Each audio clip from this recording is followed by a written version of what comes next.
नमस्कार, स्वागत है आप सभी का। मैं हूं हिमांशु और आप देख रहे हैं हलचल इंडिया। बेबाक खबर तेज असर। आइए नजर डालते हैं आज की खबरों पर। मुजफ्फरनगर के भोराकला थाना क्षेत्र के गांव गढ़ी नौआबाद निवासी 39वीं राष्ट्रीय राइफल के जवान मोहित कुमार बालियान शुक्रवार को जम्मू कश्मीर के पुंछ में वीरगति को प्राप्त हो गए थे। बताया जा रहा है कि संभवतया मोहित बालियान क्रॉस फायरिंग में शहीद हुए थे। बहरहाल इस मामले की अभी उनकी बटालियन के अधिकारी जाँच कर रहे हैं। रविवार को शहीद मोहित बालियान का पार्थिव शरीर उनके पैतृक गाँव गढ़ी नौआबाद उनके घर पर पहुँचा, जहाँ उनके परिवार सहित हजारों लोगों ने उन्हें अपनी नम आंखों से अंतिम विदाई दी। इस दौरान जनपद के आला अधिकारियों सहित केंद्रीय राज्य मंत्री संजीव बालियान और राज्य मंत्री स्वतंत्र प्रभार कपिल देव अग्रवाल और कई नेता मौजूद रहे, जहां सभी ने मोहित बालियान को पुष्प अर्पित कर श्रद्धांजलि दी। तो वहीं पूरे राजकीय सम्मान के साथ सलामी देते हुए शहीद जवान का अंतिम संस्कार पूरे रीति रिवाज के साथ किया गया।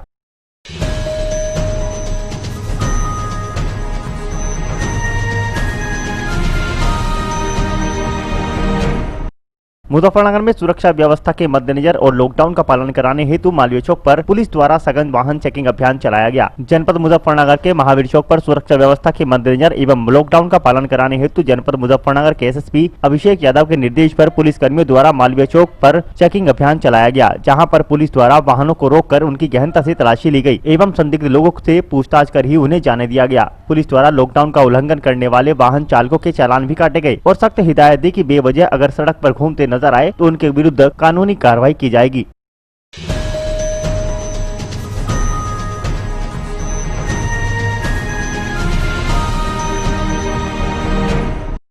जनपद मेरठ में ट्रेलर ट्रक पर इको वैन की आमने सामने की भिड़ंत हो गई। मीरापुर की ओर से आ रही इको वैन और मेरठ की ओर से बिजनौर जा रहे ट्रेलर ट्रक की कस्बा रामराज चौकी के सामने तीव्र मोड़ के कारण वाहनों की आमने सामने की भिड़ंत हो गई, जिसमें इको वैन में सवार 7 सवारियों में से एक सवारी को गंभीर चोट आई है, जिसे स्थानीय चिकित्सक के यहाँ भर्ती कराया गया। दरअसल मामला जनपद मेरठ के बहसुमा थाना क्षेत्र के कस्बा रामराज पुलिस चौकी के सामने का है, जहाँ ट्रेलर ट्रक ड्राइवर राजस्थान से सीमेंट भरकर बिजनौर जा रहा था तथा इको वैन रुड़की से सांजापुर किठौर की ओर जा रही थी। जैसे ही दोनों कस्बा रामराज पुलिस चौकी थाना बहसुमा के समीप पहुंचे तो दोनों की तीव्र मोड़ के कारण आमने सामने की भिड़ंत हो गई, जिसमें से वैन में सवार 7 सवारियों में से एक वैन सवार को काफी गंभीर चोट आई। मौके पर पहुंची पुलिस घायल व्यक्ति को स्थानीय चिकित्सक के यहाँ भर्ती कराया, लेकिन चिकित्सक ने इलाज के बाद छुट्टी दे दी।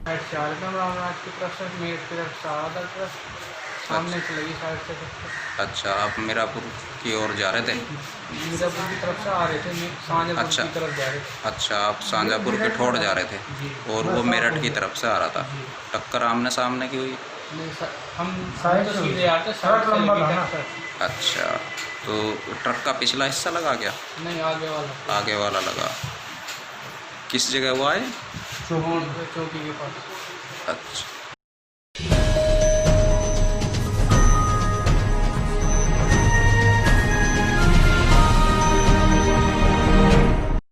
मुजफ्फरनगर के दिल्ली पौड़ी राष्ट्रीय राजमार्ग की हालत खस्ता ही नहीं बेहद बदहाल है। यह मार्ग मीरापुर से लेकर बिजनौर तक पूरी तरह गड्ढों में समा गया है, जिस कारण हाईवे पर पड़ने वाले दर्जनों गांवों के लोग काफी परेशान हैं। हाईवे टूट जाने के कारण आधे घंटे का सफर 2 घंटे में पूरा हो रहा है। ऐसा नहीं है कि लोक निर्माण विभाग के अफसरों और जनप्रतिनिधियों को मामले की जानकारी नहीं है, लेकिन सब कुछ खामोशी के भंवर में है। हाईवे पर चलने वाले लोगों के वाहन दुर्घटनाग्रस्त होकर हादसों की भेंट चढ़ जाते हैं, लेकिन सुनने वाला कोई नहीं है। दिल्ली पौड़ी राजमार्ग पर पड़ने वाली गाँव सिकरेड़ा, देवल, कैलापुर, जसमोर आदि गांवों के सामने पड़ने वाले हाईवे की हालत तो दिन प्रतिदिन बेहद खस्ता होती जा रही है। सड़क खराब होने के साथ साथ उसमें गहरे गड्ढे बन गए हैं, जिस कारण गंभीर हादसे होने का भय लोगों के मन में बना रहता है। बीआईटी चौकी से बैराज चौकी तक तो ऐसा प्रतीत होता है कि इस सड़क में गड्ढे नहीं बल्कि गड्ढों में सड़क समा गई है। इसके अलावा भारी वाहनों के लोड ने इस सड़क के अस्तित्व को चुनौती दे दी है। सरकार की उपेक्षा के चलते यह सड़क यहाँ के लोगों के लिए अभिशाप बन चुकी है। ग्रामीणों का कहना है कि हर रोज कोई न कोई हादसा होता रहता है और गड्ढों में वाहन फंसने से यहाँ अक्सर जाम बना रहता है। सैकड़ों नहीं हजारों बार लोग इसकी शिकायत कर चुके हैं, लेकिन हर बार अनसुनी हुई है। हाईवे पर गड्ढे भरे होने की औपचारिकताएं की जाती हैं। इनमें मिट्टी भरकर सिर्फ नाममात्र की निर्माण सामग्री डाली जाती है। यह हल्की सी बारिश होते ही या फिर भारी वाहनों के दबाव के चलते रुक नहीं पाती और जल्द ही फिर से गड्ढे बन जाते हैं।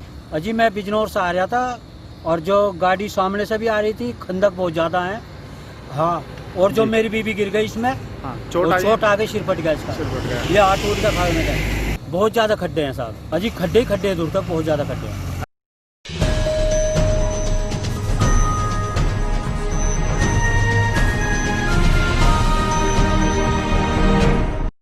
मुजफ्फरनगर के मीरापुर कस्बे के नजदीकी गांव कैथोड़ा के समीप बने मीरापुर स्वास्थ्य केंद्र आज भी बदहाली के हालात से जूझ रहा है। आजादी के वर्षों बाद भी मूलभूत सेवा को लेकर क्षेत्रवासी दंश झेल रहे हैं। मीरापुर चिकित्सा केंद्र पर न तो रोजाना चिकित्सक की सुविधा उपलब्ध है और न ही कोई टेस्ट की सुविधा उपलब्ध है। स्वास्थ्य सेवा के नाम पर सिर्फ 2 गोली देकर मरीजों को भेज दिया जाता है। वैसे तो कस्बे के प्राथमिक स्वास्थ्य केंद्र पर रंग रोगन का खासा ध्यान दिया जाता है, परंतु अंदर से देखा जाए तो केंद्र के अंदर बदहाली साफ दिखाई देती है। अस्पताल के चारों ओर घासों का जंजाल बना हुआ है। कोई भी कर्मचारी सफाई व्यवस्था पर ध्यान नहीं देता। अस्पताल का कुछ हिस्सा तो जर्जर हालत में गंदा पड़ा हुआ है। यहाँ तक कि अस्पताल के जर्जर पड़ी इमारत के गेट और ग्रिल तक निकाल दी गई हैं। एएनएम के समय पर न आने के कारण गर्भवती महिलाओं को भी टीकाकरण के लिए बार बार स्वास्थ्य केंद्र के चक्कर लगाने पड़ते हैं। कस्बे के पास से होकर गुजर रहे दिल्ली पौड़ी राजमार्ग पर सड़कों की बदहाली के कारण आए दिन एक्सीडेंट भी होते रहते हैं। अधिकतर लोगों की प्राथमिक चिकित्सा के अभाव में मौत होना आम बात हो चुकी है। दिल्ली पौड़ी राजमार्ग पर हुई सड़क दुर्घटना में घायल व्यक्तियों को मीरापुर से 13 किलोमीटर दूर जानसठ CSC पर भेजा जाता है, जहां से चिकित्सा के नाम पर खानापूर्ति कर 22 किलोमीटर दूर मुजफ्फरनगर के लिए रेफर कर दिया जाता है। उधर मुजफ्फरनगर जिला चिकित्सालय से कुछ ही देर बाद घायल व्यक्ति को मेरठ के लिए रेफर कर दिया जाता है। इसी बीच सरकारी तंत्र की खानापूर्ति के चलते दुर्घटना में गंभीर रूप से घायल हुए व्यक्तियों की जान भी जा चुकी है। अगर मीरापुर में ही प्राथमिक चिकित्सा केंद्र मिल जाए तो घायलों की जान बचाई जा सकती है, परंतु किसी भी नेता अधिकारी का ध्यान इस ओर नहीं है। स्वतंत्रता दिवस के मौके पर लाल किले की प्राचीर से प्रधानमंत्री नरेंद्र मोदी ने देश को संबोधित करते हुए स्वास्थ्य क्रांति लाने की बात कही थी। अब देखना यह होगा कि प्रधानमंत्री नरेंद्र मोदी द्वारा कही गई बातों का मीरापुर प्राथमिक स्वास्थ्य केंद्र पर कितना असर पड़ता है।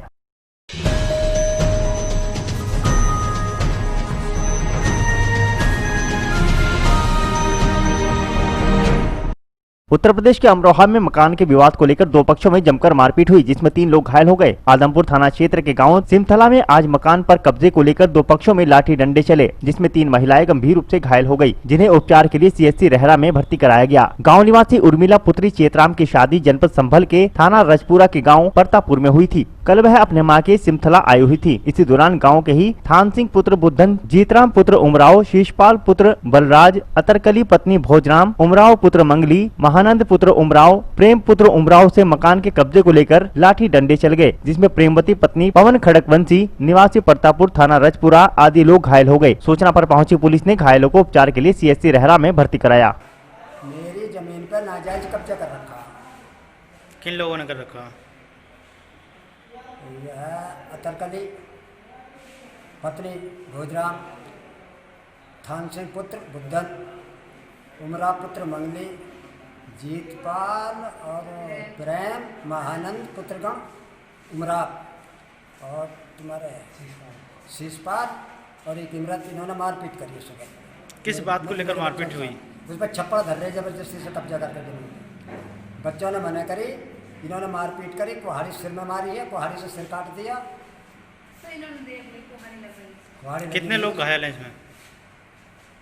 कितने? 3 तो यहाँ, एक की यहाँ से हड्डी गिरा था, उसकी यहाँ से टूटी हुई है। पुलिस को तहरीर दे दी? पुलिस को तहरीर दे दे। एक आदमी हमारा बंद कर लिया।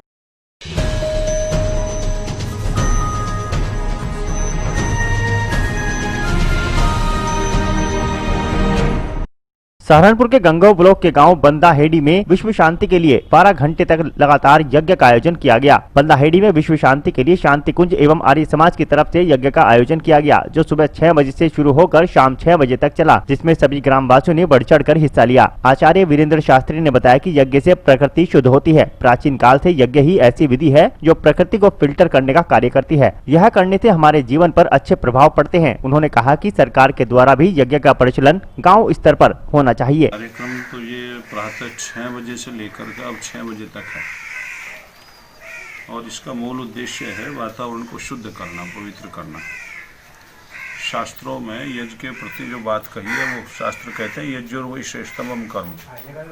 यज्ञ दुनिया का सबसे श्रेष्ठ कर्म है और इसके माध्यम से जैसे कि वायु प्रदूषित होती है, जल प्रदूषित होता है, अग्नि प्रदूषित होती है, इनकी शुद्धता के लिए हम यज्ञ करते हैं और आंतरिक शुद्धि के लिए भी। किसी ने कहा है कि यज्ञ से शुद्ध वातावरण होता है और मंत्रों से शुद्ध अंतःकरण होता है। जब व्यक्ति मंत्र पाठ करता है तो आंतरिक शक्तियाँ उसकी जागृत होती हैं और बाहर जिस समय वो आहुति देता है सुगंधित द्रव्यों की, उससे वातावरण शुद्ध होता है। तो दोनों प्रकार की शुद्धि आवश्यक है। आज जो चारों ओर ये बात हो रही है ना कि वातावरण में प्रदूषण हो गया है, प्रदूषित हो गया वातावरण, इसके पीछे एक सीधा सा लॉजिक यही है कि हम लोगों ने यज्ञों का करना कराना बंद कर दिया और वातावरण प्रदूषित होता जा रहा है। केवल एक फिल्टर, मैं डंके की चोट कह रहा हूँ कि केवल एक फिल्टर हमारे पास ऐसा है वातावरण को शुद्ध करने का, चाहे वो वैचारिक प्रदूषण हो, चाहे वो भौतिक प्रदूषण हो, चाहे आध्यात्मिक प्रदूषण हो। इसके पीछे यदि हम यज्ञों को देखें तो एक बड़ा भारी हाथ है यज्ञों का। वैचारिक प्रदूषण को दूर करता है, लोगों में धार्मिकता को पैदा करता है, लोगों के अंदर ईश्वर का विश्वास, एक आस्तिकता भाव जिसको कहते हैं उसको पैदा करता है, और बाहरी जो बीमारी है, बाहर का जो वातावरण दूषित हो गया है, इसको भी शुद्ध करने में यज्ञ का बहुत बड़ा हाथ है। मैं कहता हूँ सरकार को चाहिए कि वो चारों तरफ यज्ञों का बोलबाला करे, यज्ञों को कराए। बड़े बड़े यज्ञ होंगे तो ये देश पुनः पहले की भांति फिर वातावरण इसका शुद्ध होगा। वैचारिक मैं समझता हूँ स्थिति शुद्ध होनी चाहिए। प्रदूषण फैलता है विचारों से। आदमी जब गंदा होता है तो वो गंदी ही बातें करता है, गंदा ही गंदगी फैलाता है, तो वातावरण दूषित होता है। तो सबसे पहले विचारों का जो प्रदूषण हमारे अंदर फैल गया है उसको हम शुद्ध करें वैचारिक, और वो यज्ञ से होता है।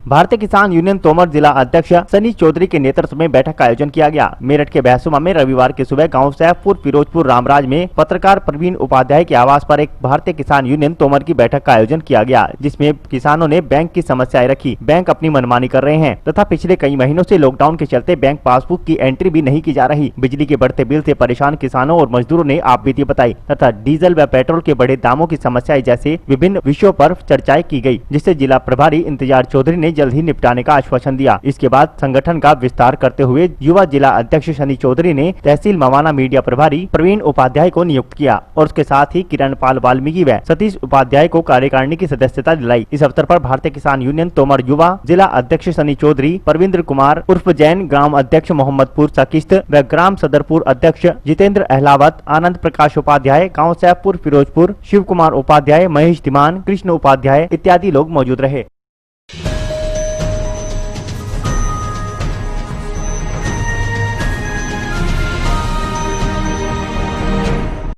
मुजफ्फरनगर जनपद के विकास खंड चरथावल के गांव नगलाराई में हिदाया एजुकेशनल चैरिटेबल ट्रस्ट के तत्वावधान में जामिया अल हिदाया जामिया नगर नगलाराई में पौधारोपण कार्यक्रम का आयोजन हुआ, जिसमें दारुल उलूम देवबंद के उलेमा और दूसरे अन्य सम्मानित लोगों की मौजूदगी में वृक्ष लगाए गए। इस अवसर पर जमीयत उलेमा के जिला सचिव व जामिया अल हिदाया के प्रबंधक मौलाना मूसा कासमी ने कहा कि पर्यावरण को बचाने के लिए और साफ हवा पानी के लिए ज्यादा से ज्यादा पेड़ पौधे लगने चाहिए। हरा भरा माहौल स्वस्थ जिंदगी के लिए बहुत जरूरी है। उन्होंने कहा साफ सफाई, हवा पानी की शुद्धता हर इंसान के लिए अति आवश्यक है। उन्होंने कहा कि इंसान के जिंदा रहने के लिए ऑक्सीजन, पानी, सफाई तीनों बहुत जरूरी हैं। ऑक्सीजन लेने के लिए हर इंसान को कम से कम एक पेड़ अवश्य लगाकर उसकी देखभाल करनी चाहिए। दारुल उलूम देवबंद के उस्ताद कारी इकरार बिजनोरी ने कहा कि पेड़ लगाना इस्लाम की रोशनी में भी एक महत्वपूर्ण और सवाब का काम है। पेड़ों से इंसान ही नहीं पशु पक्षी और फसलों को भी ऑक्सीजन मिलती है। दारुल उलूम ऑनलाइन के टीचर मौलाना जुबैर कासमी ने कहा कि हमारा देश बहुत खूबसूरत है, जहाँ हर तरह के लोग आबाद हैं। हम सभी को मिलकर देश की तरक्की, खुशहाली और सलामती के लिए कोशिश करनी चाहिए। देश स्वस्थ रहेगा तो हम खुशहाल बनेंगे। आज जामिया अल हिदाया जामिया नगर में हिदाया एजुकेशनल एंड चैरिटेबल ट्रस्ट की तरफ से एक प्रोग्राम का आयोजन हुआ, जिसमें पर्यावरण को बढ़ावा देने के लिए कई बड़े उलमा और विद्वानों की मौजूदगी में पौधारोपण कार्यक्रम चलाया गया। मकसद ये था कि हमारे आसपास अगर माहौल हरा भरा रहेगा तो बहुत सारी बीमारियों से हम बच सकते हैं। उससे पेड़ पौधों की वजह से ऑक्सीजन मिलता है इंसानों को भी, पशुओं को भी, पक्षियों को भी। तो इसी प्रोग्राम के तहत आज ये पौधारोपण कार्यक्रम का आयोजन हुआ, जिसमें कई बड़े स्कॉलर, उलमा और विद्वान लोगों ने शिरकत की। ख़ास तौर से मौलाना कारी इकरार अहमद साहब जो दारुल देवबंद के उस्ताद हैं, और इसी तरह दारुल ऑनलाइन के उस्ताद मौलाना जुबैर कासमी, मौलाना नफीस अहमद, जामिया आयशा सिद्दीक़ा अल-बनात के मैनेजर मौलाना एहसान कासमी, मौलाना जुनैद और कारी शुएब आलम कासमी, कारी शाहनवाज, इन लोगों की मौजूदगी में पर्यावरण को बढ़ावा देने के लिए ये कार्यक्रम चलाया गया।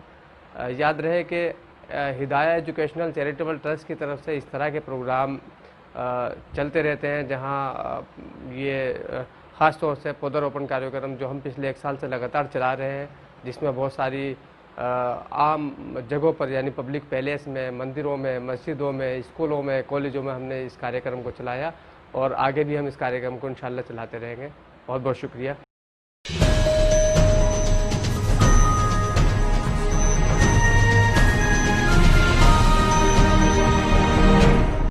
मुजफ्फरनगर के कस्बा छपार में नेशनल हाईवे 58 पर स्थित जय भारत इंटर कॉलेज छपार के संस्थापक एवं पूर्व प्रधानाचार्य स्वर्गीय हरि सिंह त्यागी का जन्म शताब्दी दिवस शुक्रवार को कॉलेज प्रांगण में ज्ञान ज्योति पर्व के रूप में मनाया गया। कार्यक्रम का शुभारंभ महामंडलेश्वर एवं श्री बालाजी धाम डुंडाहेड़ा बागपत के महंत भैया दास जी महाराज ने दीप प्रज्वलित करके किया। प्रबंधक समिति एवं अध्यापकों ने उनके चित्र के समक्ष पुष्प अर्पित करके अपने श्रद्धा सुमन अर्पित किए। महामंडलेश्वर ने कहा कि हरि सिंह त्यागी शिक्षा ऋषि थे। उन्होंने अपना संपूर्ण जीवन छपार व क्षेत्र के लोगों को समर्पित कर दिया। वह जय भारत इंटर कॉलेज के संस्थापक एवं पूर्व प्रधानाचार्य रहे। इसके अलावा उन्होंने इसी के बराबर में अपनी पत्नी सुमित्रा देवी के नाम से महिला इंटर कॉलेज का भी निर्माण कराया। छपार में आसपास के लोग सदा उनके ऋणी रहेंगे। मेधावी छात्रा एवं अध्यापिका निहारिका त्यागी को ट्रॉफी व प्रशस्ति पत्र देकर सम्मानित किया गया। प्रबंधक विजयपाल त्यागी ने कहा कि स्वर्गीय हरि सिंह त्यागी की संगमरमर की 6 फुटी प्रतिमा कॉलेज प्रांगण में लगाई जाएगी और जय भारत इंटर कॉलेज की एक पत्रिका का विमोचन भी किया जाएगा। आज की जो सभा थी, कोरोना को देखते हुए सूक्ष्म सी सभा रखी गई है। जो इस विद्यालय के जय भारत इंटर कॉलेज के जो संस्थापक और प्रधानाचार्य, मैं उन्हें पूज्य संती कहूँगा, हरि सिंह त्यागी जी, जिन्होंने पूरा जीवन इस विद्यालय के लिए लगाया, इस छपार क्षेत्र के लिए लगाया। जन्म मतलब जब से वो अध्यापक बने तो यहीं आगे पूरा जीवन उन्होंने यहाँ एक संत की तरह गुजारा है और इस इतनी बड़ी बिल्डिंग को खड़ा किया है। आज उन्हीं की जो पूज्य संती, मैं तो कह रहा हूँ उनको, पूज्य संत हरि सिंह त्यागी जी, उनका आज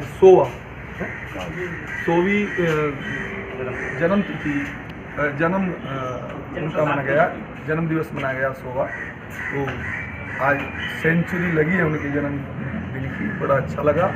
तो इसी उद्देश्य से यहाँ वो करा गया। उन्होंने इस कॉलेज के लिए बड़ी मेहनत की और उनका बराबर में सुमित्रा इंटर कॉलेज भी उन्होंने बनवाया। तो इस क्षेत्र के लिए तो वो एक शिक्षा के भगवान कहूँगा कि वो इस क्षेत्र के लिए शिक्षा के भगवान थे।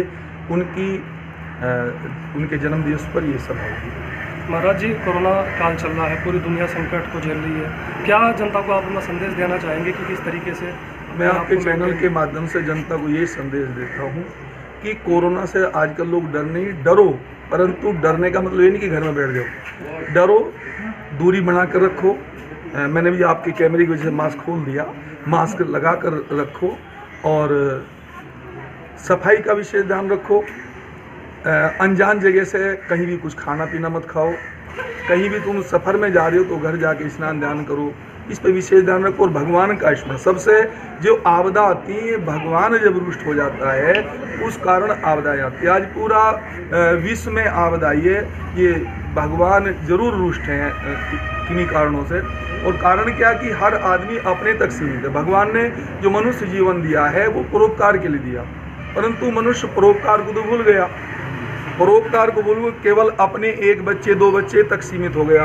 उन 1 बच्चे 2 बच्चे के लिए कितना झूठ, बेईमानी, ठगाई कर रहा, तो भगवान को अच्छा नहीं लगता। भगवान तो कहते हैं कि परहित बस जिनके मन माही, तिन कहूँ जग दुर्लभ कछु नाही। जिनके हृदय में परहित बसता है वही मुझे प्यारे लगते हैं और उनके लिए कोई भी असंभव कार्य नहीं है। भगवान भगवान कहते हैं कि निर्मल मन जन सो मोहि पावा। निर्मल मन जन सो मोहि पावा, मोहि कपट छल छिद्र न भावा। भगवान को छल कपट अच्छा नहीं लगता और आज लगभग छल कपट लोगों में बस भरा पड़ा है। माँ बाप के झगड़े हो रहे हैं, भाई भाइयों के झगड़े हो रहे हैं, जरा जरा सी जमीन के पीछे, जरा जरा सी धन संपत्ति के लिए। धन के लिए दुनिया पागल हो रही थी, संपत्ति के लिए दुनिया पागल हो रही थी। भगवान ने सब कुछ उड़ा दिया। देख लो, चुपचाप ढंग में घर में बैठ जाओ, भगवान का भजन नहीं करते हो, संपत्ति के लिए दौड़ रहे हो। संपत्ति में कुछ नहीं है, क्योंकि सभी का संपत्ति सब मोह खत्म कर दिया। कोरोना ने बहुत बड़ी शिक्षा दे के गया है, मोह खत्म कर दिया।